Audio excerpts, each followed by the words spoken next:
ಪೌರಾಯುಕ್ತೆಗೆ ಚಪ್ಪಲಿಲಿ ಹೊಡಿಸ್ತೀನಿ ಅಂತ ಪೌರುಷ ತೋರಿಸಿದ್ದ ಚಪ್ಪಲಿ ರಾಜೀವ ನಾಪತ್ತೆಯಾಗಿದ್ದಾನೆ. ಆತನ ವಿರುದ್ಧ ಎಫ್ಐಆರ್ ದಾಖಲಿಸಿಕೊಂಡಿರುವಂತಹ ಪೊಲೀಸರು ರಾಜೀವ್ನನ್ನ ಹುಡುಕುವಂತಹ ಭಾರೀ ಪ್ರಯತ್ನ ಮಾಡ್ತಾ ಇದ್ದಾರಂತೆ. ಅದಕ್ಕಾಗಿ ವಿಶೇಷ ತಂಡಗಳನ್ನು ರಚಿಸಿದ್ದಾರಂತೆ. ಆದರೆ ಆತ ಸಿಗ್ತಾ ಇಲ್ವಂತೆ. ಇದನ್ನು ಕರ್ನಾಟಕದ ಜನ ನಂಬಬೇಕಂತೆ. ಇದೇ ಇವತ್ತಿನ ಪಂಚಾಯಿತಿಯ ಮೊದಲ ಸುದ್ದಿ. ಪೌರುಷ ತೋರಿಸಿ ಪರಾರಿ. ಉತ್ತರನ ಪೌರುಷ, ಅದರ ಬಗ್ಗೆ ನಾವೆಲ್ಲ ಕೇಳಿದ್ದೀವಿ.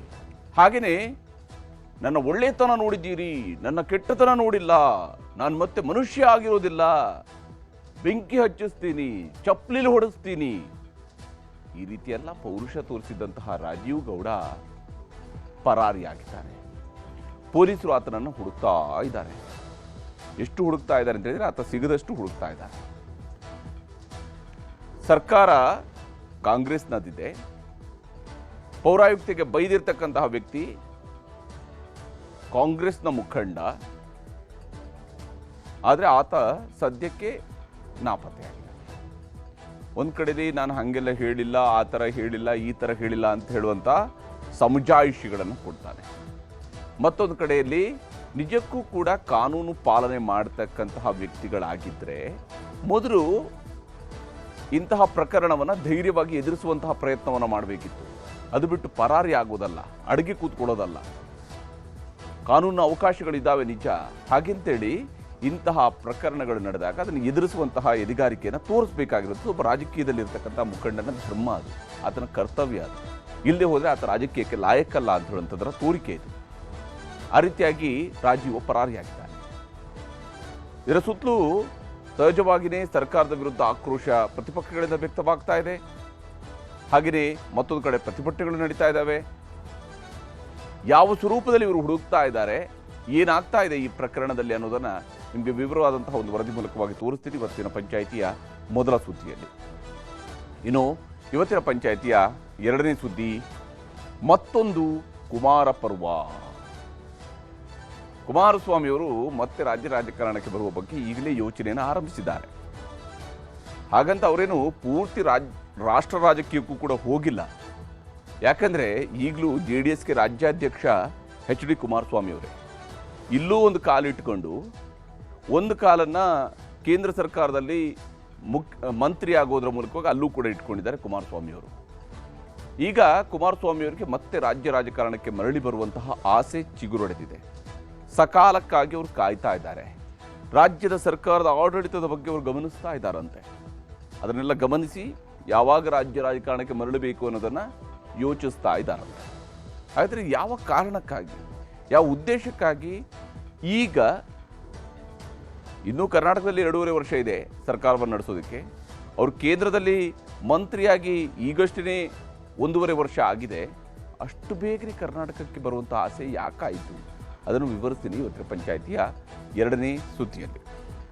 ಈಗ ಮೊದಲ ಸುದ್ದಿ ಕಡೆಗೆ ಹೋಗೋಣ. ಪೌರುಷ ತೋರಿಸಿ ಪರಾರಿಯಾಗಿರ್ತಕ್ಕಂತಹ ವ್ಯಕ್ತಿಯ ಬಗ್ಗೆ.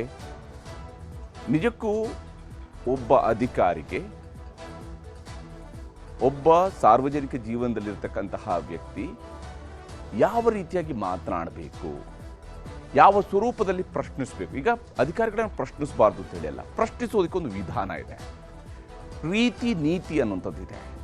ಪ್ರಶ್ನಿಸೋದಕ್ಕೆ ಅಥವಾ ನಿಮ್ಮ ಕಾರ್ಯವೈಖರಿ ಸರಿಯಿಲ್ಲ ಅಂತ ಹೇಳೋದಕ್ಕೆ ಅದರದ್ದೇ ಆದಂತಹ ವೈಖರಿಗಳಿದ್ದಾವೆ. ತರಾಟೆಗೆ ತೆಗೆದುಕೊಳ್ಳೋದಕ್ಕೆ ವೈಖರಿಗಳಿದ್ದಾವೆ. ಆ ಸ್ವರೂಪದಲ್ಲಿ ಪ್ರಶ್ನಿಸುವಂತಹ, ಕೇಳುವಂತಹ ಅಧಿಕಾರ ಈ ನಾಡಿನ ಪ್ರತಿಯೊಬ್ಬರಿಗೂ ಕೂಡ ಇದ್ದೇ ಇದೆ. ಹಾಗೆಯೇ ಒಬ್ಬ ಸಾರ್ವಜನಿಕ ಜೀವನದಲ್ಲಿರುವಂತಹ ವ್ಯಕ್ತಿಗೆ ಜಾಸ್ತಿಯಾಗಿಯೇ ಇದ್ದೇ ಇದೆ. ಆದರೆ ಅದನ್ನು ಮೀರಿ, ಆ ಎಲ್ಲೇನ ಮೀರಿ ಬಾಯಿಗೆ ಬಂದಂತೆ ಕೆಟ್ಟ ಕೊಳಕ ಭಾಷೆಗಳನ್ನು ಬಳಕೆ ಮಾಡಿಕೊಂಡು ಒಬ್ಬ ಮಹಿಳಾ ಅಧಿಕಾರಿ ಅಂತೂ ಕೂಡ ನೋಡದೆ ತನ್ನ ಪೌರುಷವನ್ನು ತೋರಿಸ್ಕೊಂಡು ಬೆಂಕಿ ಹಚ್ಚಿಸ್ತೀನಿ, ಚಪ್ಪಲಿಲಿ ಹೊಡೆಸ್ತೀನಿ ತಕ್ಕೊಂಡು ಬಾಯಿಗೆ ಬಂದಂಗೆ ಹೇಳ್ತಾರಲ್ಲ, ಆ ವ್ಯಕ್ತಿ ನಿಜಕ್ಕೂ ಕೂಡ ಸ್ವಲ್ಪನಾದರೂ ಧೈರ್ಯ ಸ್ಥೈರ್ಯ ಅನ್ನೋದು ಇದ್ದಿರ್ತಿದ್ರೆ ಪ್ರಕರಣ ದಾಖಲಾದ ಮೇಲೆ ಅದನ್ನು ಎದುರಿಸುವಂತಹ ಛಾತಿಯನ್ನು ತೋರಿಸಬೇಕಾಗಿತ್ತು. ಆದರೆ ಪರಾರಿಯಾಗಿದ್ದಾರೆ. ಪೊಲೀಸರು ಹುಡುಕ್ತಾ ಇದ್ದಾರೆ. ರಾಜಕೀಯದ ಸಮರ ನಡೀತಾ ಇದೆ. ಅದರ ಬಗ್ಗೆ ವರದಿಯನ್ನು ತೋರಿಸ್ತೀವಿ. ನಮ್ಮ ಬ್ಯಾನರ್ ಏನೋ ಬಿಚ್ಚಿದಿರಿ ಅಂತಂದ್ರೆ ಬಂದು ಬೆಂಕಿ ಹಚ್ಚಿಬಿಡ್ತೀನಿ ಅಂತ ಹೇಳಿದ್ದೀನಿ. ನಾನು ಇನ್ನೂ ಒಳ್ಳೆತನ ನೋಡಿದ್ದೀನಿ, ಕೆಟ್ಟತನ ನೋಡಿಲ್ಲ.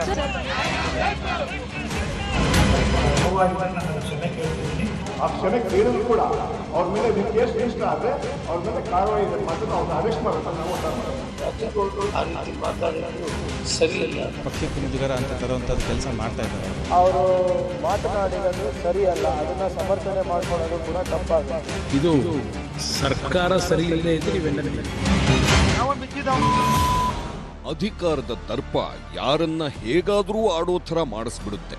ಶಿಡ್ಲಘಟ್ಟ ಲೀಡರ್ ಚಪ್ಪಲಿ ರಾಜೀವ್ ಗೌಡನ ವಿಚಾರದಲ್ಲಿ ಆಗಿರೋದೂ ಇದೆ. ರಾಜೀವ್ ಗೌಡನ ವರ್ತನೆ ರಾಜ್ಯ ರಾಜಕೀಯವನ್ನೇ ಬಿಸಿಯೇರಿಸಿ ಬಿಟ್ಟಿದೆ. ಪೌರಾಯುಕ್ತೆ ಅಮೃತಾ ಗೌಡ ವಿರುದ್ಧ ನಾಲಿಗೆ ಹರಿಬಿಟ್ಟಿದ್ದೇ ಬಿಟ್ಟಿದ್ದು ರಾಜ್ಯ ರಾಜಕೀಯದಲ್ಲಿ ಅಲ್ಲೋಲ ಕಲ್ಲೋಲವೇ ಸೃಷ್ಟಿಯಾಗಿದೆ. ನಮ್ಮ ಬ್ಯಾನರ್ ಏನೋ ಬಿಚ್ಚಿದಿರಿ ಅಂತಂದ್ರೆ ಬಂದು ಬೆಂಕಿ ಹಚ್ಚಿಬಿಡ್ತೀನಿ ಅಂತ ಹೇಳಿದ್ದೀನಿ. ನಾನು ಇನ್ನೂ ಒಳ್ಳೆತನ ನೋಡಿದ್ದೀನಿ, ಕೆಟ್ಟತನ ನೋಡಿಲ್ಲ. ಸರ್ ಒಂದ್ ನಿಮಿಷ ಕೇಳಿ, ಅದು ಆಕ್ಸಿಡೆಂಟ್ ಆಗಿದೆ ಸರ್, ಪಬ್ಲಿಕ್ ಇಂದ ಕಂಪ್ಲೇಂಟ್ ಬಂದಿದೆ. ಕಂಪ್ಲೇಂಟ್ ಬಂದ್ರೆ ಬ್ಯಾನರ್ ಹೆಂಗ್ ಕೀಳ್ತೀರಿ? ಯಾವನ್ ಬಿಚ್ಚಿದ ಕಟ್ಸಿದ್ರೆ ಸರಿ, ನಾಳೆ ಬಿಟ್ಟು ಓಡ್ಬಿಡ್ಬೇಕು ತಾಲೂಕಾ ಕೆಲಸ ಸರ್ ನೋಡಿ, ಅವರು ಫಸ್ಟ್ ಪರ್ಮಿಷನ್ ಅಪ್ಲೈ ಕೇಳಿ ಬಂದು ಹೊಡಿತಾ ಇದ್ರೆ ಚಪ್ಪಲಿ ಹೊಡ್ಸ್ಕೊಬೇಕು ಸರ್. ಯಾಕೆ ಹಂಗ್ ಮಾಡ್ತಾರೆ? ಎಲ್ಲ ಒಡಿಂದ ಎಗ್ ಬರ್ಸ್ತೀನಿ ದಂಗೆನ. ನಾಲಗೆ ಹರಿಬಿಟ್ಟ ರಾಜೀವ್ ಗೌಡ ವಿರುದ್ಧ ಎಫ್ಐಆರ್, ಬಂಧನ ಭೀತಿಯಿಂದ ಎಸ್ಕೇಪ್, ಶೋಧಕ್ಕಿಳಿದ ಖಾಕಿ. ಕಂಪ್ಲೇಂಟ್ ಬಂದ್ರೆ ಬ್ಯಾನರ್ ಹೆಂಗ್ ಕೀಳ್ತೀರಿ? ಯಾವನ್ ಬಿಚ್ಚಿದ ಬ್ಯಾನರ್ ವಿಚಾರಕ್ಕೆ ಅವಾಚ್ಯವಾಗಿ ನಿಂದಿಸಿ ಬೆಂಕಿ ಹಚ್ಚೋ ಜೀವ ಬೆದರಿಕೆ ಮಾತಾಡಿದ್ದ ರಾಜೀವ್ ಗೌಡ, ಪೌರಾಯುಕ್ತೆ ಅಮೃತಾ ಗೌಡ ಕಣ್ಣೀರಿಟ್ಟು ಮಾಧ್ಯಮಗಳಲ್ಲಿ ರಾಜ್ಯ ಕಾಂಗ್ರೆಸ್ ಮಾನ ಹರಾಜಾಗಿದೆ. ರಾಜೀವ್ ಗೌಡನ ವಿರುದ್ಧ ವಿಪರೀತ ಆಕ್ರೋಶ ಎದ್ದ ಕಾರಣ ಕೊನೆಗೂ ಶಿಡ್ಲಘಟ್ಟ ನಗರ ಠಾಣೆಯಲ್ಲಿ ಎಫ್ಐಆರ್ ಅಂತೂ ದಾಖಲಾಗಿದೆ. ಆದರೆ ಬಂಧನ ಯಾಕಿಲ್ಲ ಅನ್ನೋದೇ ಈಗಲೂ ಕಾಡ್ತಿರೋ ಅತಿ ದೊಡ್ಡ ಪ್ರಶ್ನೆ. ಖಾಕಿ ಕಣ್ಣಿಗೆ ಕಾಣದಂತೆ ರಾಜೀವ್ ಗೌಡ ಎಸ್ಕೇಪ್ ಆಗಿದ್ದೆಲ್ಲಿಗೆ? ಯಾರಿಗೂ ಕಾಣದಂತೆ ಕಣ್ಮರೆಯಾಗಿರೋದು ನಿಜವೇ ಆಗಿದ್ರೆ ಈ ಅನುಕೂಲ ವ್ಯವಸ್ಥೆಗೆ ಅವಕಾಶ ಮಾಡಿಕೊಟ್ಟಿದ್ಯಾರು? ಈ ಪ್ರಶ್ನೆಗೂ ಉತ್ತರ ಸಿಕ್ತಿಲ್ಲ.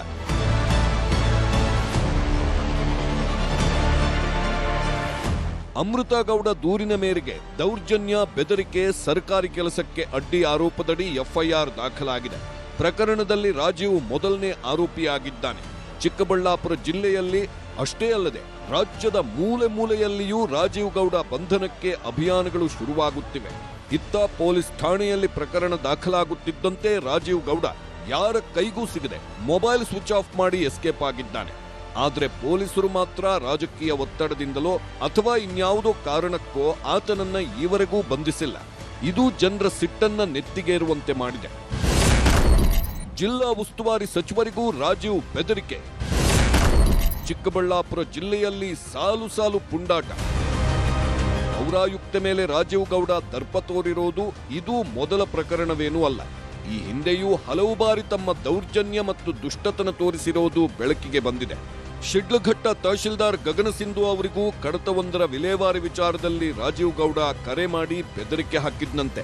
ಈ ಬಗ್ಗೆ ದೂರು ನೀಡೋ ಕುರಿತು ಜಿಲ್ಲಾಧಿಕಾರಿಗಳ ಜೊತೆ ಚರ್ಚಿಸಿ ಮುಂದಿನ ಕ್ರಮ ಕೈಗೊಳ್ಳುತ್ತೀವಿ ಅಂತಿದ್ದಾರೆ ತಹಶೀಲ್ದಾರ್ ಗಗನ ಸಿಂಧು.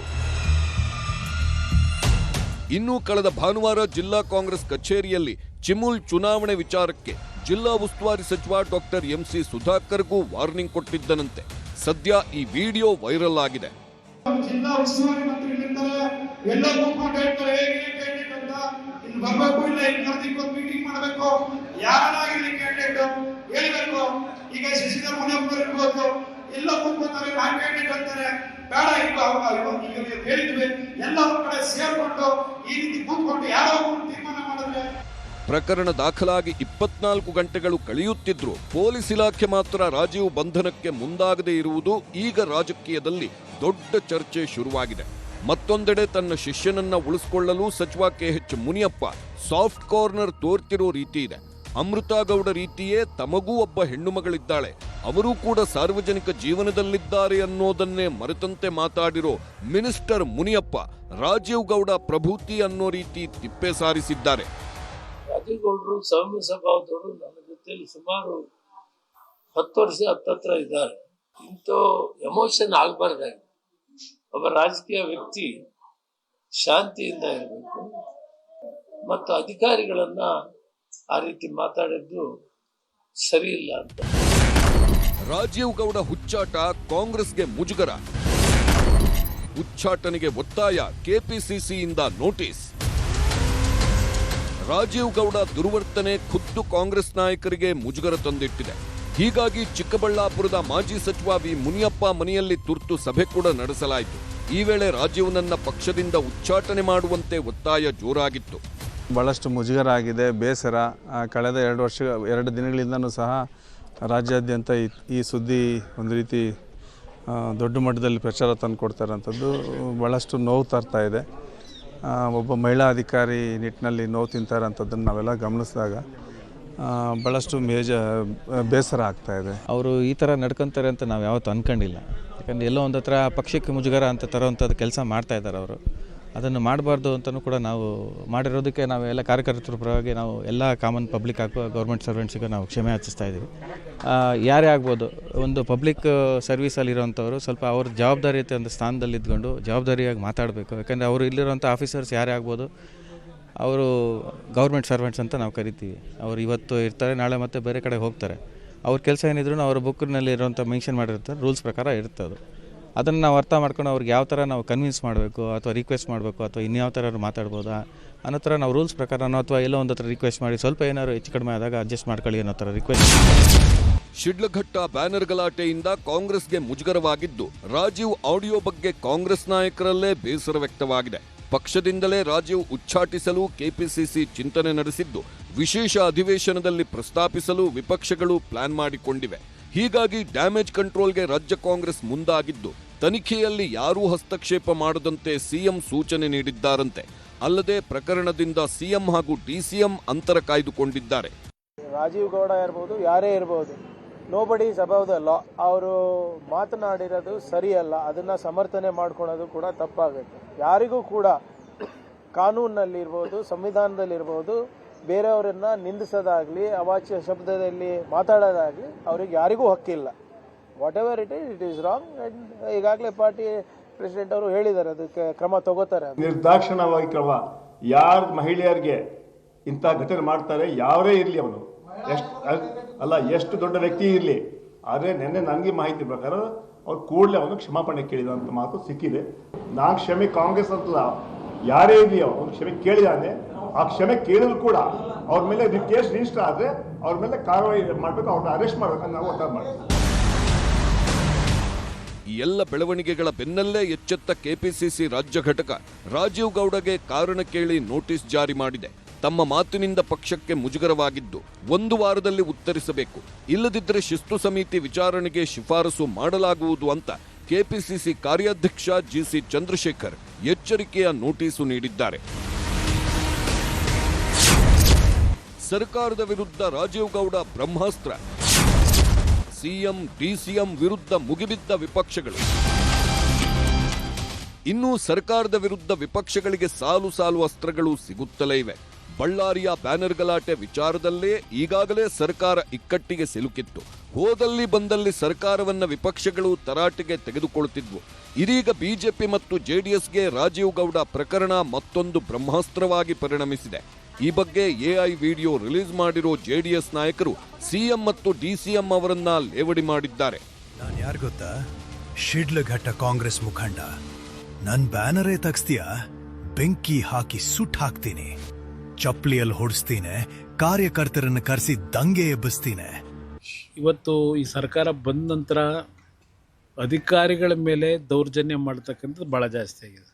ಸಾಮಾನ್ಯ ಕಾರ್ಯಕರ್ತರಿಂದ ಹಿಡಿದು ಅಧಿಕಾರದಲ್ಲಿರ್ತಕ್ಕಂಥ ಮೇಲಿನ ಮಟ್ಟದವರು ಸಹ ಅವ್ರ ಮೇಲೆ ಹಲವಾರು ರೀತಿ ಒತ್ತಡಗಳನ್ನು ಹಾಕಿ ಕಾನೂನು ಬಾಹಿರವಾದಂಥ ತೀರ್ಮಾನಗಳನ್ನು ಮಾಡಿಸ್ತಕ್ಕಂಥದ್ದೇ ನಡೀತಾ ಇದೆ. ಇದು ಸರ್ಕಾರ ಸರಿ ಇಲ್ಲದೆ ಇದ್ದರೆ ಇವೆಲ್ಲ ನಡೆಯೋದು.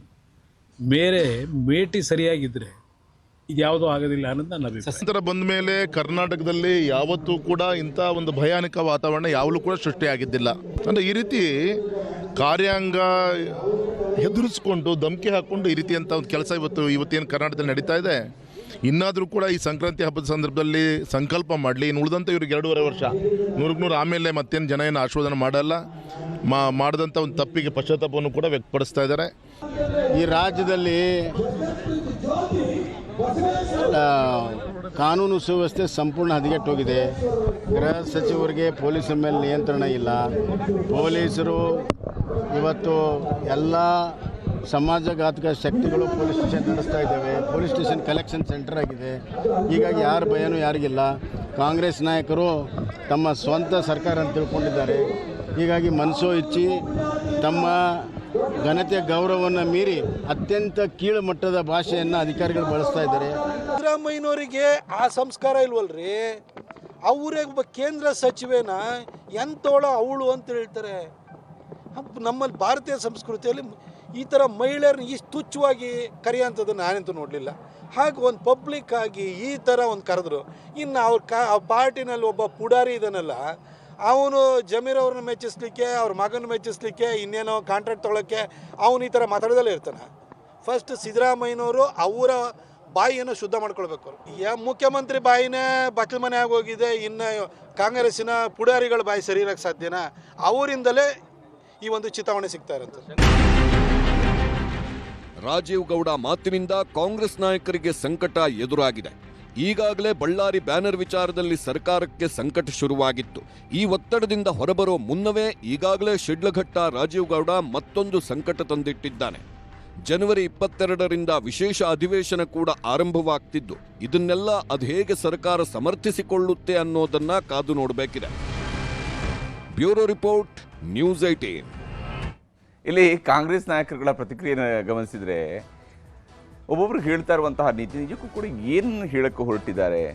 ಇಲ್ಲ ಆತ ಸೌಮ್ಯ ಸ್ವಭಾವದವನು ಅಂತ ಹೇಳ್ತಾರೆ. ಇನ್ನೊಬ್ರು ಹೇಳ್ತಾರೆ ಅವನು ಕ್ಷಮೆ ಕೇಳಿದಾನೆ, ಅದಾಗ್ಯೂ ಕೂಡ FIR ದಾಖಲಾದರೆ ಅರೆಸ್ಟ್ ಆಗಬೇಕು ತಿಳ್ಕೊಂಡು. ಈಗ FIR ದಾಖಲಾಗಿದೆ, ನಿಮ್ಮ ಕಣ್ಣು ಮುಂದೆನೇ ಇದೆ, ಸರ್ಕಾರ ನಿಮ್ಮದೇ ಇದೆ. ಇಷ್ಟೆಲ್ಲ ಇದ್ದಿರುವಾಗ ಅದನ್ನು ಅರೆಸ್ಟ್ ಮಾಡಿಸೋದಕ್ಕೆ ಆಗೋದಿಲ್ಲ ಅಂತ ಹೇಳಿದರೆ ಏನು ಕತೆ? ಹಾಗಾದರೆ ಯಾರ ರಕ್ಷಣೆಗೆ ನಿಂತಿರುವಂಥದ್ದು? ಇಲ್ಲೇ ಹೋದರೆ ಬಹಳಷ್ಟು ಹೇಳಿಕೆಗಳನ್ನು, ಬಹಳಷ್ಟು ಪ್ರತಿಪಕ್ಷಗಳ ಟೀಕೆಯನ್ನು ಸರ್ಕಾರವೇ ಎದುರಿಸಬೇಕಾಗುತ್ತೆ, ಕಾಂಗ್ರೆಸ್ ಕೂಡ ಎದುರಿಸಬೇಕಾಗುತ್ತೆ. ಕಾಂಗ್ರೆಸ್ ನಿಜಕ್ಕೂ ಕೂಡ ಮಹಿಳೆಯರಿಗೆ ಗೌರವ ಕೊಡುತ್ತೆ, ಹೌದು ಅಂತೇಳಿ. ಆದರೆ ಇಂತಹ ವ್ಯಕ್ತಿಗಳ ವಿರುದ್ಧ ಕ್ರಮವನ್ನು ಕೈಗೊಳ್ಳಬೇಕಾದ ಅತ್ಯಗತ್ಯವಾಗಿರುವಂಥದ್ದು. ಎರಡನೇ ಸುದ್ದಿ ಕಡೆಗೆ ಹೋಗೋಣ. ಮತ್ತೊಂದು ಕುಮಾರ ಪರ್ವ ಅಂತ. ಏನೇ ಕುಮಾರಸ್ವಾಮಿ ಅವರು ಈಗಾಗಲೇ 2 ಕುಮಾರ ಪರ್ವಗಳನ್ನು ಕರ್ನಾಟಕದಲ್ಲಿ ತೋರಿಸಿದ್ದಾರೆ. ಈಗ 3ನೇ ಕುಮಾರ ಪರ್ವಕ್ಕೆ ಸಜ್ಜಾಗ್ತಾ ಇದ್ದಾರಾ ಅಂತ ಹೇಳಿ. ಯಾಕೆಂದರೆ ರಾಜ್ಯ ರಾಜಕಾರಣಕ್ಕೆ ಮರಳುವ ಬಗ್ಗೆ HD ಕುಮಾರಸ್ವಾಮಿ ಅವರು ಸುಳಿವನ್ನು ನೀಡಿದ್ದಾರೆ.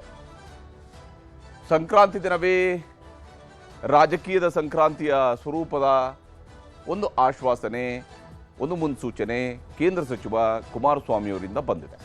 ರಾಜ್ಯಕ್ಕೆ ಯಾವಾಗ ಬರಬೇಕು ಅನ್ನೋ ಬಗ್ಗೆ ತೀರ್ಮಾನಿಸ್ತೇನೆ ಅನ್ನುವಂತಹ ಮಾತನ್ನು ಹೇಳ್ತಾ ಇದ್ದಾರೆ ಅವರು. ರಾಜ್ಯಕ್ಕೆ ಯಾವಾಗ ಬರಬೇಕು ಅನ್ನೋ ಬಗ್ಗೆ ತೀರ್ಮಾನಿಸ್ತೇನೆ ಅಂತ ಹೇಳ್ತಿದ್ದಾರೆ. ರಾಜ್ಯ ರಾಜಕೀಯಕ್ಕೆ ನಾನು ಅನಿವಾರ್ಯವಾಗಿ ಬರಲೇಬೇಕಾಗುತ್ತೆ ಅನ್ನುವಂಥದ್ದು ಕೂಡ ಅವರ ಸ್ಪಷ್ಟವಾದಂತಹ ನಿಲುವಿದೆ. ಯಾವಾಗ ಬರಬೇಕು ಅನ್ನೋದನ್ನು ಶೀಘ್ರವೇ ತೀರ್ಮಾನ ಮಾಡ್ತೀನಿ ಅನ್ನುವಂತಹ ಮಾತನ್ನು ಕುಮಾರಸ್ವಾಮಿ ಅವರು ಹೇಳಿಕೊಂಡಿದ್ದಾರೆ. ಕುಮಾರಸ್ವಾಮಿ ಅವರ ಮಾತನ್ನು ನಿಮಗೆ ತೋರಿಸ್ತೀನಿ. ಜನತೆ ನಾನು ಯಾವ ಸ್ಥಾನದಲ್ಲಿ ಇರಬೇಕು ಅನ್ನೋದು ತೀರ್ಮಾನ ಮಾಡೋದು ಅವರು, ನನ್ನ ಕೈಲಿಲ್ಲ. ಆದರೆ ರಾಜ್ಯದ ರಾಜಕಾರಣದಿಂದ ನಾನು ದೂರ ಸರಿತೀನಿ ಅಂತಕ್ಕಂಥದ್ದು ಯಾರಾದರೂ ತಿಳ್ಕೊಂಡಿದ್ರೆ ದೂರ ಸರಿಯತಕ್ಕಂಥ ಪ್ರಶ್ನೆ ಇಲ್ಲ. ರಾಜ್ಯದ ರಾಜಕಾರಣದಲ್ಲೂ ಇರ್ತೀನಿ. ಕೇಂದ್ರದಲ್ಲಿ ಗೌರವಾನ್ವಿತ ಪ್ರಧಾನಮಂತ್ರಿಗಳು ಏನೋ ಒಂದು ಹುದ್ದೆ ಕೊಟ್ಟಿದ್ದಾರೆ. ಆ 2 ಇಲಾಖೆಯಲ್ಲಿ ದೇಶದಲ್ಲಿ ಪ್ರಾಮಾಣಿಕವಾಗಿ ನನ್ನ ಕೈಲಿದ ಮಟ್ಟಿಗೆ 2 ಇಲಾಖೆಯಿಂದ ಒಳ್ಳೆಯ ಉತ್ತಮವಂಥ ಕೆಲಸಗಳನ್ನು ಮಾಡಲಿಕ್ಕೆ ಈಗಾಗಲೇ ಒಂದು ಫೌಂಡೇಶನ್ ಏನು ಹಾಕಿದ್ದೇನೆ. ಆ ಕೆಲಸದಲ್ಲಿ ಯಶಸ್ಸನ್ನು ಕಾಣಬೇಕು ಅನ್ನೋದು ಒಂದು ಭಾಗ. ರಾಜ್ಯದ ರಾಜಕಾರಣಕ್ಕೆ ಯಾವ ಸಮಯಕ್ಕೆ ಬರಬೇಕು ತೀರ್ಮಾನ ಬರ್ತೀರ ಒಟ್ಟು ಬರಲೇಬೇಕಾಗತ್ತಲ್ಲ. ಅದರಿಂದ ನೋಡೋಣ. ಹೀಗೆ ರಾಜ್ಯ ರಾಜಕಾರಣಕ್ಕೆ ಬರಲೇಬೇಕಾಗತ್ತಲ್ಲ, ಆಗ ನೋಡೋಣ ಅಂತ ಹೇಳ್ತಾರೆ. ಮತ್ತು ನಾನು ರಾಜ್ಯ ರಾಜಕಾರಣದಲ್ಲಿ ಇರ್ತೀನಿ ಅಂತ ಹೇಳಂತರೂ ಕೂಡ ಹೇಳಿದ್ದಾರೆ. ಇಲ್ಲಿ ಕಾಂಗ್ರೆಸ್ ವಿರುದ್ಧ ಜನಾಭಿಪ್ರಾಯವನ್ನು ಸಮರ್ಥವಾಗಿ ಬಳಸಿಕೊಳ್ಳುವಂತಹ ಪ್ಲಾನನ್ನು ಕುಮಾರಸ್ವಾಮಿ ಅವರು ಹೊಂದಿರುವಂಥದ್ದು ಸ್ಪಷ್ಟ ಇದೆ. ಕಾಂಗ್ರೆಸ್ ವಿರುದ್ಧ ಜನಾಭಿಪ್ರಾಯವನ್ನು ಮೂಡಿಸಬೇಕು. ರಾಜ್ಯದಲ್ಲಿ ಈ ವರ್ಷ ಸ್ಥಳೀಯ ಸಂಸ್ಥೆ ಚುನಾವಣೆ ಇರುವಂಥದ್ದು ಕೂಡ ಈ ಹಂತದಲ್ಲಿ ಕುಮಾರಸ್ವಾಮಿ ಅವರು ಇಂಥದ್ದೊಂದು ಹೇಳಿಕೆಗೆ ಪ್ರಮುಖ ಕಾರಣ ಆಗಿದೆ. ಅಫ್ಕೋರ್ಸ್ ಅವರಿಗೆ ಕೇಂದ್ರದಲ್ಲಿ ದೊಡ್ಡ ಜವಾಬ್ದಾರಿಯನ್ನು ಕೇಂದ್ರ ಸರ್ಕಾರ ಕೊಟ್ಟಿದೆ, ಮೋದಿಯವರು ಕೊಟ್ಟಿದ್ದಾರೆ. ತಳಮಟ್ಟದಲ್ಲಿ ಪಕ್ಷ ಗಟ್ಟಿಗೊಳಿಸೋಕೆ HD ಕುಮಾರಸ್ವಾಮಿ ಅವರು ಈಗ ಅನಿವಾರ್ಯ JDS ಪಾಲಿಗೆ. ಯಾಕಂದರೆ ತಳಮಟ್ಟದಲ್ಲಿ JDS ಅನ್ನು ದಳವನ್ನು ಕಟ್ಟಬೇಕು ಅಂತ ಹೇಳಿದ್ರೆ ದಳಪತಿ ಬೇಕೇ ಬೇಕಲ್ಲಿ. ಸ್ಥಳೀಯ ಸಂಸ್ಥೆಗಳಲ್ಲಿ ಪಕ್ಷ ಉತ್ತಮ ಸಾಧನೆ ಮಾಡಿದರೆ ಭವಿಷ್ಯದಲ್ಲಿ ಸಂಘಟನೆ ಸುಲಭ ಆಗುತ್ತೆ. ವಿಶೇಷವಾಗಿ ಮಂಡ್ಯ, ಹಾಸನ, ಹಳೆಮೈಸೂರು ಭಾಗದಲ್ಲಿ ಹೆಚ್ಚಿನ ಸ್ಥಾನಗಳನ್ನು ಗೆಲ್ಲಲೇಬೇಕಂತ ಅನಿವಾರ್ಯತೆ ಕುಮಾರಸ್ವಾಮಿ ಅವರಿಗೆ ಇದ್ದೇ ಇದೆ. ಈಗಾಗಲೇ 2.5 ವರ್ಷ ಮುಗಿದಿದ್ದು 2028ಕ್ಕೆ ಹೋರಾಟ ಸುಗಮ ಆಗುತ್ತೆ. ಸ್ಥಳೀಯ ಸಂಸ್ಥೆಗಳನ್ನು ಗೆದ್ದರೆ ಅದು ಒಂದು ಲಾಂಚ್ ಪ್ಯಾಡ್ ಆಗುತ್ತೆ. 2028ರ ವಿಧಾನಸಭೆ ಚುನಾವಣೆಗೆ ಈಗಿನಿಂದಲೇ ತಯಾರಿ ಮಾಡಿಕೊಳ್ಳುವಂಥದ್ದು ಕೂಡ ಕುಮಾರಸ್ವಾಮಿಯವರ ಪ್ರಮುಖ ಅಜೆಂಡಾ ಆಗಿದೆ, ಪ್ರಮುಖ ಉದ್ದೇಶ ಆಗಿದೆ. ಆ ನಿಟ್ಟಿನಲ್ಲಿ ಅವರು ಹೆಜ್ಜೆ ಹಾಕ್ತಾ ಇದ್ದಾರೆ. ರಾಜ್ಯದಲ್ಲಿ ಜೆಡಿಎಸ್ಗೆ ಅಂಟಿರುವಂತಹ ಸೋಲಿನ ಹಣೆಪಟ್ಟಿಯನ್ನು ಕಳಚೋದಕ್ಕೂ ಕೂಡ ಅವರ ಉಪಸ್ಥಿತಿ ಅತ್ಯಗತ್ಯವಾಗಿದೆ. ಯಾಕಂದರೆ ಅವರ ಪುತ್ರನನ್ನು ಕೂಡ ಅವರಿಗೆ ಗೆಲ್ಲಿಸ್ಕೊಳ್ಳೋಕ್ಕೆ ಆಗಲಿಲ್ಲ ಬೈ ಎಲೆಕ್ಷನ್ ನಡೆದಾಗ. ಹೀಗಿರುವಾಗ ಅವ್ರಿಗೆ ತಾವೇ ಮುಂದೆ ನಿಂತು ಎಲೆಕ್ಷನ್ಗೆ ತಯಾರಿಯನ್ನು ಮಾಡಬೇಕಂತ ಅನಿವಾರ್ಯತೆ ಇದ್ದೇ ಇದೆ. HDK ರಾಜ್ಯಕ್ಕೆ ವಾಪಸ್ ಆಗೋದ್ರ ಹಿಂದೆಯೂ ಕೂಡ ಹಲವು ಲೆಕ್ಕಾಚಾರಗಳು ಇದ್ದೇ ಇದ್ದಾವೆ. ವಿಶೇಷವಾಗಿ 2028ರ ಟಾರ್ಗೆಟ್ ಇದೆ. ಬಿಜೆಪಿ ಜೊತೆಗಿನ ಮೈತ್ರಿ ಗಟ್ಟಿ ಮಾಡಿಕೊಳ್ಳುತ್ತಲೇ ಸಿಎಂ ಪಟ್ಟದ ಮೇಲೂ ಕೂಡ ಅವರು ಕಣ್ಣಿಟ್ಟಿದ್ದಾರೆ. ಸಹಜವಾಗಿಯೇ, ಯಾಕಂದರೆ 2 ಬಾರಿ ಮುಖ್ಯಮಂತ್ರಿ ಆದವರಿಗೆ 3ನೇ ಬಾರಿ ಮುಖ್ಯಮಂತ್ರಿ ಆಗಬೇಕು ಅನ್ನೋಂಥ ಆಸೆ ಇದ್ದರೆ ಅದು ತಪ್ಪೇನಲ್ಲ. ಸದ್ಯ ರಾಜ್ಯ ಬಿಜೆಪಿಯಲ್ಲಿ ಸಮರ್ಥ ನಾಯಕತ್ವದ ಕೊರತೆಯ ವಿಚಾರವೂ ಕೂಡ ಅವ್ರಿಗೊಂದು ರೀತಿಯಿಂದ ಪ್ಲಸ್ ಪಾಯಿಂಟ್ ಆಗಬಹುದು ಅಂತೇಳಿ. ಬಿಜೆಪಿಯಲ್ಲಿರುವ ನಾಯಕತ್ವದ ಕೊರತೆಯನ್ನು ಮೈತ್ರಿ ಮೂಲಕವಾಗಿ ತುಂಬಬಹುದು. ಯಾಕಂದರೆ ಒಕ್ಕಲಿಗ ಮತ ಬ್ಯಾಂಕ್ ಮೇಲೆ ಕುಮಾರಸ್ವಾಮಿ ಹಿಡಿತವನ್ನು ಹೊಂದಿರ್ತಾರೆ. ಲಿಂಗಾಯತ ಮತ ಬ್ಯಾಂಕ್ ಬಿಜೆಪಿಗೆ ಸಹಜವಾಗಿಯೇ ವಿಜೇಂದ್ರ ಅವರ ಮೂಲಕವಾಗಿ ದಕ್ಕಬಹುದು ಅಂತ ಹೇಳಿ ಮೈತ್ರಿಯನ್ನು ಮತ್ತಷ್ಟು ಗಟ್ಟಿ ಮಾಡಿಕೊಂಡು 2028ರ ಚುನಾವಣೆಯನ್ನು ಎದುರಿಸುವಂಥದ್ದು ಕುಮಾರಸ್ವಾಮಿಯವರ ಸದ್ಯದ ಟಾರ್ಗೆಟ್. ಬಿಜೆಪಿ ಹೈಕಮಾಂಡ್ ಜೊತೆಯೂ ಕುಮಾರಸ್ವಾಮಿಯವರಿಗೆ ಉತ್ತಮವಾದಂತಹ ಒಡನಾಟ ಇದೆ. ಆ ಒಂದು ಕಾರ್ಡಿಯಲ್ ರಿಲೇಷನ್ಶಿಪ್ಪನ್ನು ಅವರು ಮೇಂಟೈನ್ ಮಾಡಿದ್ದಾರೆ. ಒಟ್ಟಿಗೆ ಚುನಾವಣೆ ಎದುರಿಸಿ ಸಿಎಂ ಪಟ್ಟ ಅಲಂಕರಿಸುವ ಬಗ್ಗೆಯೂ ಕೂಡ ಕುಮಾರಸ್ವಾಮಿಯವರು ರಣತಂತ್ರವನ್ನು ರೂಪಿಸಿದ್ದಾರಾ ಅನ್ನುವ ಅನುಮಾನ ಅವರ ಮಾತುಗಳಿಂದ ವ್ಯಕ್ತವಾಗ್ತಾ ಇರುವಂಥದ್ದು. ಈ ವಿಚಾರದಲ್ಲಿ ಯಾವಾಗ ಅವರು ಮತ್ತೆ ರಾಜ್ಯ ರಾಜಕಾರಣಕ್ಕೆ ಬರೋದರ ಬಗ್ಗೆ ಒಂದು ಮುನ್ಸೂಚನೆ ಕೊಟ್ಟರು, ಕಾಂಗ್ರೆಸ್ನವರು ಅದಕ್ಕೆ ಹೇಗೆ ಪ್ರತಿಕ್ರಿಯಿಸ್ತಿದ್ದಾರೆ ಅನ್ನೋದನ್ನು ನಿಮಗೆ ತೋರಿಸ್ತೀನಿ.